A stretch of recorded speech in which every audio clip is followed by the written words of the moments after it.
अस्सलाम वालेकुम students, welcome to Iman learning. Students, आज का जो हमारा टॉपिक है वो है factors affecting rate of enzyme actions, कि वो कौन से फैक्टर हैं जो इंजाइम के एक्शन को, इंजाइम की परफॉर्मेंस को, इंजाइम के वर्क को अफेक्ट करते हैं। ठीक है, और फैक्टर्स एनीथिंग जो कि इंजाइम के फंक्शन को डिस्टर्ब करता है, इंक्रीज़ करता है और डिक्रीज़ करता है। ओके, तो हर वो चीज़ जो इफ़ेक्ट करती है। ओके, तो स्टूडेंट्स, फैक्टर्स जो हैं वो दो तरह के होते हैं। एक तो पॉजिटिव फैक्टर्स होते हैं। पॉजिटिव फैक्टर्स वो होंगे जो कि इंजाइम की एक्टिविटी को इन्हांस कर देंगे, और नेगेटिव फैक्टर्स स्टूडेंट्स वो वाले फैक्टर्स होंगे जो इंजाइम एक्टिविटी को डिक्रीज़ कर देते हैं। तो यहाँ पे हमारे पास डिस्कस कर लेते हैं हम इस टॉपिक के अंदर कि enzyme concentration. First of all हम बात करेंगे इंजाइम की कंसंट्रेशन पे, कि इंजाइम की कंसंट्रेशन किस तरह से इंजाइम की एक्टिविटी को अफेक्ट करती है। So amount of enzyme directly proportional to the rate of reaction, यानी कि इस पे बात है कि इंजाइम की जो अमाउंट है वो चीज़ डायरेक्टली अफेक्ट करती है रिएक्शन रेट को। ठीक है, and amount of enzyme increase two fold the rate of reaction double.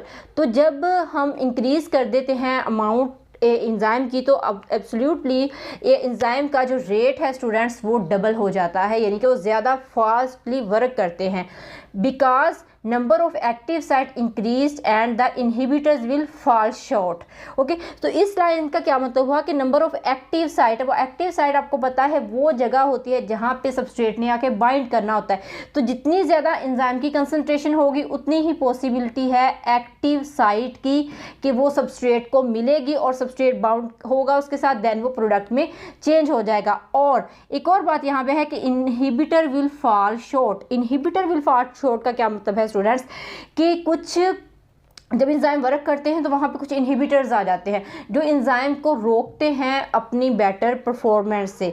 तो क्या होता है कि अगर हमारे पास इंजाइम की कंसंट्रेशन ज़्यादा होगी तो इंजाइम की जो इनहिबिटर्स हैं वो कम हो जाएंगे। क्यों? क्योंकि अगर कम इंजाइम होगी तो इनहिबिटर्स अगर एक्ट करेंगे तो वो जो इंजाइम वर्क कर रहा है वो स्टॉप हो जाएगा। लेकिन अगर इंजाइम ज़्यादा होगी तो एक दो इंजाइम पे अगर इनहिबिटर अपना जो है वो एक्ट करता है तो क्या होगा, और इंजाइम है हमारे पास तो उसकी जगह दूसरा इंजाइम ले लेगा। देन जो इंजाइम की कंसंट्रेशन है और इंजाइम की जो एक्टिविटी है उस पर कोई फ़र्क नहीं पड़ेगा। And then active site will convert more substrate into product. After a certain limiting concentration, the rate of reaction will no longer depend upon the increase। अब यहाँ पे स्टूडेंट्स वो ये बात समझाना चाह रहा है कि कुछ टाइम के बाद एक लिमिट होती है इंजाइम कंसंट्रेशन की। अब वो लिमिट क्यों लिमिट की बात कर रहा है स्टूडेंट्स, क्योंकि देखें अगर हम इंजाइम की कंसंट्रेशन बढ़ाते रहेंगे तो क्या होगा, एक टाइम तक तो जो रिएक्शन रेट है वो इंक्रीज़ हो जाएगा, लेकिन एक टाइम आएगा वो ना इंक्रीज़ होगा ना डिक्रीज़ होगा, वो एक जगह पे रुक जाएगा। कि वो क्यों रुकेगा, क्योंकि हम इंजाइम कंसंट्रेशन तो बढ़ा रहे हैं, लेकिन इंजाइम क्यों बढ़ाने थे, क्योंकि हमें प्रोडक्ट चाहिए थी जो सबस्ट्रेट से आनी थी। लेकिन अगर हम सबस्ट्रेट नहीं बढ़ाएंगे तो क्या होगा, सिर्फ इंजाइम कंसंट्रेशन क्या करेगी वहाँ पे। सो ये जो एक्टिविटी है लॉन्गर टाइम के लिए नहीं होगी, क्योंकि इंजाइम बढ़ जाएंगे तो सबस्ट्रेट खत्म हो जाएगा। तो जितनी सबस्ट्रेट मौजूद होंगी वो कन्वर्ट हो जाएंगी प्रोडक्ट में, और अगर मज़ीद सबस्ट्रेट नहीं होगी तो रिएक्शन स्टॉप हो जाएगा और रिएक्शन जो है वो डिक्रीज़ हो जाएगा। समझ आ गई इस पॉइंट की। देन दूसरी जो रेट है इसका जो इफेक्ट करता है, सेकंड जो हमारे पास पॉइंट है वो आता है टेम्परेचर का। ओके, अब टेम्परेचर बहुत इंपॉर्टेंट फैक्टर है students. All enzyme can work at there specific temperature is called optimum temperature, यानी कि इंजाइम जिस ख़ास टेम्परेचर पे वर्क करते हैं स्टूडेंट्स वो उस इंजाइम का ऑप्टिमम टेम्परेचर होता है। अगर उस टेम्परेचर से इंजाइम जो है वो स्पेसिफिक टेम्परेचर इंजाइम को नहीं मिलेगा स्टूडेंट्स, तो क्या होगा, इंजाइम वर्क परफॉर्म नहीं कर सकेगा। अब अगर हम यहाँ पे एग्जांपल देखें ह्यूमन बॉडी की, ह्यूमन बॉडी टेम्परेचर जो है वो है 37 डिग्री सेंटीग्रेड, जो कि सब स्टूडेंट्स को पता है।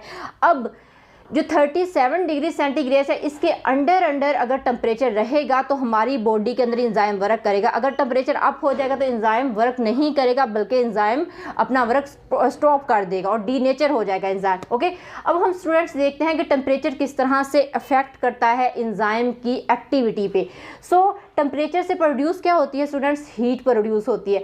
अब ये हीट दो तरह से एंजाइम पे एक्ट करती है, एक है एक्टिवेशन एनर्जी और एक है काइनेटिक एनर्जी, यानी कि हीट प्रोड्यूस करेगी एक्टिवेशन एनर्जी और दूसरा काइनेटिक एनर्जी। अब जो एक्टिवेशन एनर्जी है स्टूडेंट्स वो क्या है, एक्सेलरेट द केमिकल रिएक्शन, वो एक्सेलरेट कर देगी केमिकल रिएक्शन को बढ़ा देगी।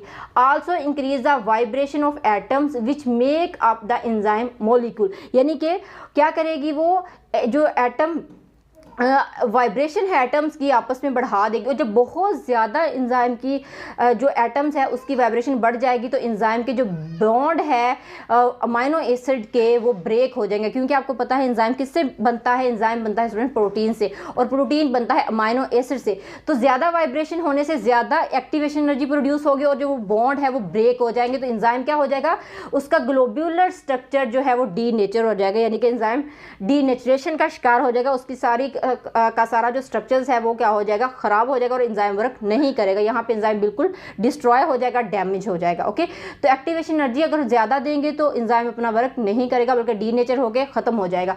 देन दूसरी तरफ आ जाती है काइनेटिक एनर्जी। तो काइनेटिक एनर्जी हम बात करते हैं पोजीशन के हवाले से होती है, causing reacting molecules move rapidly. तो क्या होगा, काइनेटिक एनर्जी मॉलिक्यूल्स को रैपिड मूव करने में हेल्प करती है।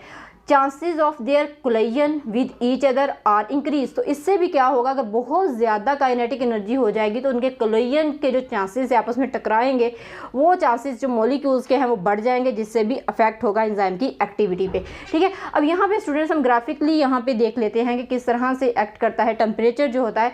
तो यहाँ पे आप लोग देख रहे हैं ये डिग्री सेंटीग्रेड में हमारे पास टेम्परेचर है, तो 10, 20, 30, 40 एंड 50। तो 40 तक तो हम देख रहे हैं कि यहाँ से लाइन ऊपर जा रही है, ये शो कर रहा है एक्टिविटी इंक्रीज हो रही है एंजाइम की। ओके, लेकिन जैसे ही 40 से अबव टेम्परेचर हुआ है तो ये लाइन ग्राफ जो है वो नीचे आना शुरू हो गया। इससे क्या मतलब हुआ कि एंजाइम एक ख़ास टेम्परेचर पे आकर डी नेचर हो चुका है, ये इसका ऑप्टिमम टेम्परेचर था। अब ऑप्टिमम टेम्परेचर से अगर वो हट जाएगा तो वो वर्क परफॉर्म नहीं करेगा। तो यहाँ पे स्टूडेंट आप देख रहे हैं कि 10 degree centigrade rate double of each 10 degree centigrade. अब जैसे ही 37 से पहले हम देख रहे हैं तो 10 डिग्री सेंटीग्रेड बढ़ेगा तो इंक्रीज होगा रेट ऑफ रिएक्शन एंजाइम का, जो बायोलॉजिकल मॉलिक्यूल्स के दरमियान होता है। ठीक है, तो यहाँ पे डबल हो रहा है। और अगर हम इसी तरह 30 पे, 35 पे, 34 पे, 20, 25 पे, तो क्या होगा स्टूडेंट्स के एंजाइम का जो रेट ऑफ रिएक्शन है बायोलॉजिकल मॉलिक्यूल केमिकल का, वो क्या होगा, वो बढ़ता रहेगा और एंजाइम बहुत अच्छा परफॉर्म करेगा। लेकिन जैसे ही अप होगा वैसे ही एंजाइम डी नेचर हो जाएगा और वर्क परफॉर्म नहीं करेगा। तो इस तरफ हमने देखा एंजाइम का जो ग्राफ जा रहा है वो उसकी रिएक्शन को शो करा, और ये है रेट ऑफ रिएक्शन। यहाँ पे रेट ऑफ रिएक्शन बढ़ रहा है और यहाँ से कम हो रहा है। ये हमने टेम्परेचर है और यहाँ पे रेट ऑफ रिएक्शन है स्टूडेंट्स। तो यहाँ पे हमने एंजाइम की जो कंसंट्रेशन है वो डिस्कस की है एंड टेम्परेचर डिस्कस किया है। नेक्स्ट हम स्टूडेंट डिस्कस करेंगे एंजाइम सबस्ट्रेट और एंजाइम पीएच।